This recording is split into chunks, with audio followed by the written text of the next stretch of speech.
Desligue o ruído e conecte-se aos factos. Temos 10 estadias num dos hotéis de luxo Alma Lusa na Comporta. 2 adultos, 2 noites. Assine hoje o Observador com até 58% de desconto e habilite-se a ganhar. Tudo em observador.pt. De Viseu.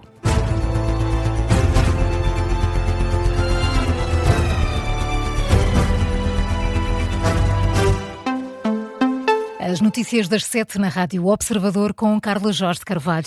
A Urgência Regional de Ginecologia e Obstetrícia da Península de Setúbal entra hoje em funcionamento. Os serviços vão ficar centralizados no Hospital Garcia de Horta, em Almada, mas as escalas já estão no limite. Mesmo com o reforço de profissionais de saúde, os novos serviços começam a funcionar a partir das 9 da manhã. Vão contar com 4 médicos do Hospital do Barreiro, mais 6 enfermeiros especialistas em saúde materna e obstétrica. As escalas estão asseguradas. Mas, Nadine Soares, não há médicos tarefeiros interessados em fazer parte destas equipas e, por isso, é muito fácil que possam faltar profissionais de saúde. Basta a indisponibilidade de um médico para a urgência regional entrar em déficit. Cada turno da nova urgência regional tem escalados 2 especialistas e 3 médicos internos de ginecologia e obstetrícia, o mínimo exigido pela ordem. Uma fonte hospitalar ouvida pelo Observador, que não quis ser identificada, teme que com o número atual de recursos humanos o modelo não consiga dar resposta. A nova urgência regional centralizada no Garcia de Horta será uma das maiores do país, com mais de 3.000 partos anuais, mas se faltar um médico não haverá outro que o possa substituir. Uma das principais preocupações são, por exemplo, as situações em que surgem complicações no trabalho de parto e implicam a presença de uma grande parte da equipa obstétrica. É também o que acontece, por exemplo, no caso das cesarianas. E nem aqui, Nadine, os médicos tarefeiros podem ser uma solução? Para já não. A fonte do Observador conta que até já foram feitos contactos com médicos tarefeiros no sentido de perceber se haveria disponibilidade para fazerem parte das escalas da urgência regional, mas sem sucesso.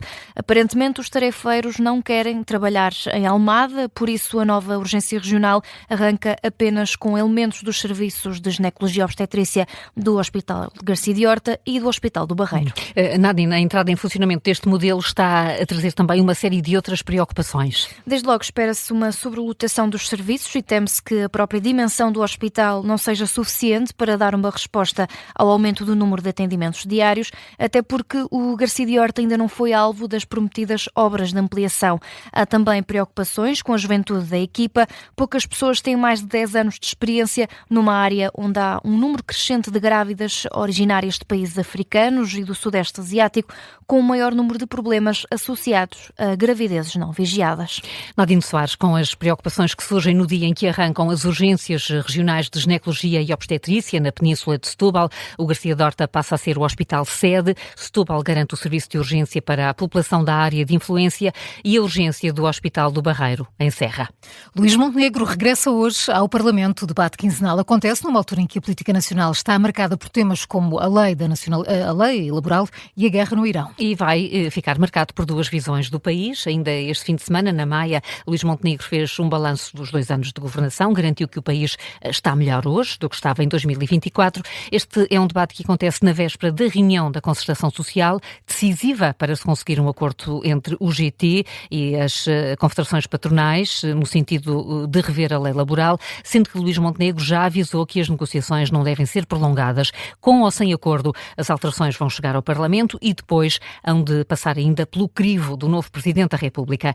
O debate de hoje acontece também numa altura em que o país enfrenta um grande aumento do custo de vida, principalmente na energia, por causa da guerra no Irão. Ainda sobre a lei laboral, Carla, o GT entregou esta semana uma nova proposta ao Governo, uma proposta que tem 2 alterações. Novas condições para aceitar a reintrodução do banco de horas individual e o direito à jornada contínua para quem tem filhos até aos 8 anos. São pontos que a UGT pretende que a Ministra do Trabalho ceda até amanhã, data para a qual está marcada mais uma ronda de negociações. Já os patrões consideram que estes pontos são inegociáveis.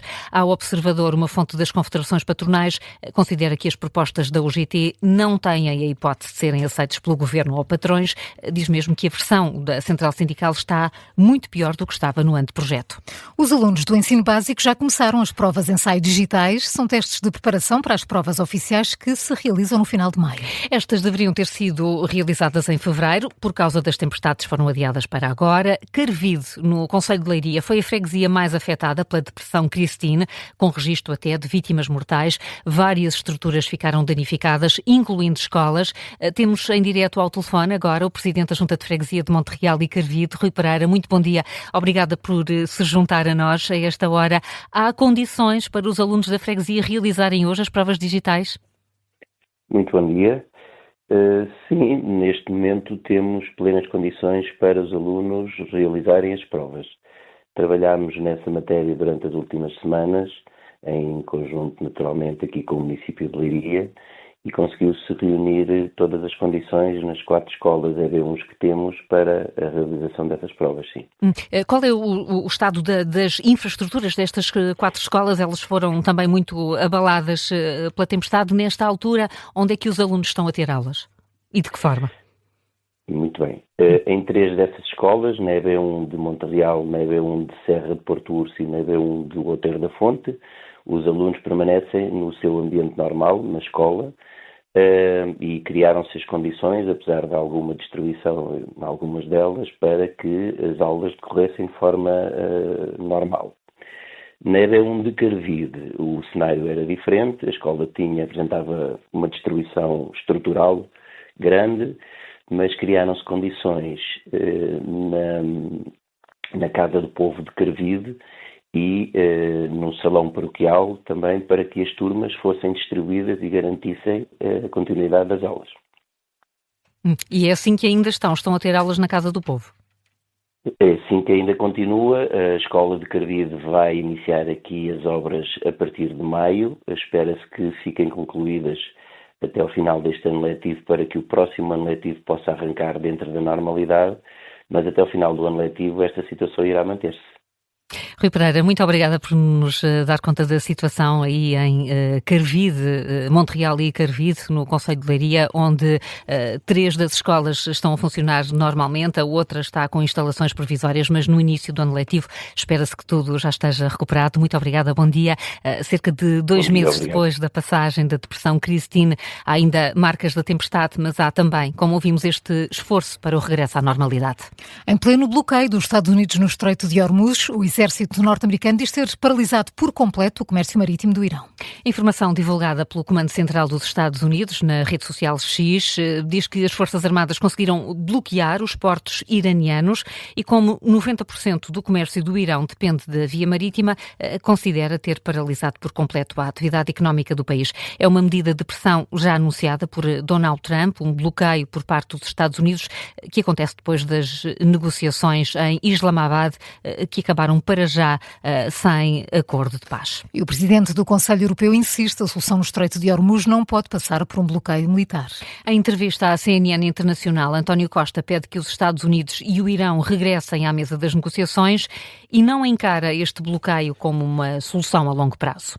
Blockage is never the answer. A nossa resposta é clara: o bloqueio nunca pode ser a resposta e o bloqueio não resolve outro bloqueio. O que me parece ser o caminho certo é o que 80 países por iniciativa do Reino Unido e de França estão a fazer: construir uma grande coligação para garantir o pleno respeito pela liberdade de navegação do Estreito de Hormuz e o pleno respeito do direito internacional nos mares.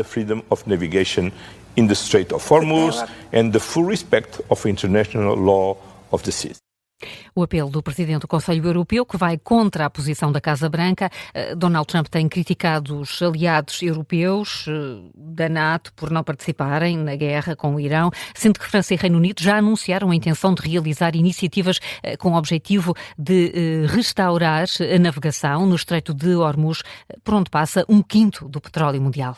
E continua a troca de acusações entre Washington e o Vaticano. Ontem, o vice-presidente dos Estados Unidos disse mesmo que o Papa Leão XIV deve ter cuidado com as suas palavras. Depois de ainda esta semana Donald Trump ter acusado o líder da Igreja Católica de ser fraco em política externa e de estar ao lado de regimes como o Irão e a Venezuela. Ontem à noite, num evento da Turning Point, uma iniciativa fundada por Charlie Kirk, nos Estados Unidos, J.D. Vance respondeu às críticas do Papa, recomendou cautela. When the Pope says Quando o Papa diz que Deus nunca está do lado de quem empunha a espada, existe uma tradição com mais de 1000 anos da teoria da guerra justa, ou seja, da mesma forma que é importante que o vice-presidente dos Estados Unidos tenha cuidado quando fala de matérias de política pública, também acho muito importante que o Papa tenha cuidado quando fala de matérias de teologia. Penso que uma das questões aqui é, se alguém vai dar opinião sobre temas de teologia, tem de ter cuidado e garantir que está ancorado na verdade. É isso que eu procuro fazer e é também isso que espero da Igreja, seja católica ou protestante.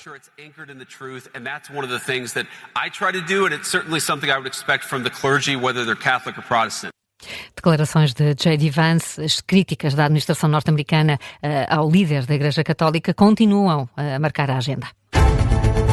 São agora 7h10. Carla, que outras notícias marcam esta manhã de quarta-feira? O Governo vai voltar a ativar a Brigada de Trânsito da GNR, que foi extinta em 2009. De acordo com a TVI, essa é uma das medidas que vai ser anunciada hoje pelo Ministro da Administração Interna. Luís Neves vai anunciar um reforço do número de militares ligados à segurança rodoviária, assim como um aumento das operações de fiscalização. Outra das medidas deverá ser o aumento do número de radares de velocidade nas duas principais autoestradas do país, a A1 e a A2. Morreu Vicente Lucas, um dos símbolos maiores do Belenenses. A notícia foi avançada em comunicado pelo clube, que fala num dos dias mais tristes. O Belenenses diz que se perdeu ontem a maior figura viva do emblema e uma lenda do futebol português e mundial. Vicente Lucas chegou ao Belenenses com 18 anos, chegou a conquistar uma Taça de Portugal ao serviço do Clube do Restelo. É já amanhã que o Sporting tenta virar o resultado contra o Arsenal em Londres, na segunda mão dos quartos de final da Liga dos Campeões. Depois da derrota na semana passada em Alvalade por 1-0, a equipa de Rui Borges precisa, por isso, de vencer em casa do Arsenal, uma vitória que pode valer um lugar histórico na Liga dos Campeões. Seria a primeira vez que o Sporting marcaria um lugar nas meias finais da competição. O jogo é hoje. A fechar, reencontros felizes são sempre especiais. Estamos sempre de acordo, então, não é? Claro que sim. Mas reencontros especiais nem sempre são felizes. Não, este é, sobretudo, quando uma das pessoas passou 10 dias a milhares de quilómetros de casa. Há muitos milhares. Há muitos Lá milhares. em cima. Lá em cima. É a história do reencontro da astronauta, que fez parte da missão à Lua, com a cadela Sedi. O vídeo é muito bonito, está a emocionar os internautas. E só o som também já ajuda.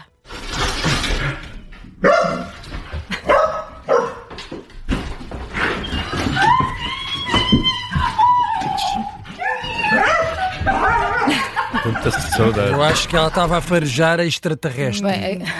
Estás a cheirar um bocadinho a extraterrestre. Aquilo não era só a cadela, era também a fazer sons. Não sei se perceberam. Era tudo. Mais uma vez, as redes sociais a ajudarem aqui a perceber o que se passou, apesar da reação.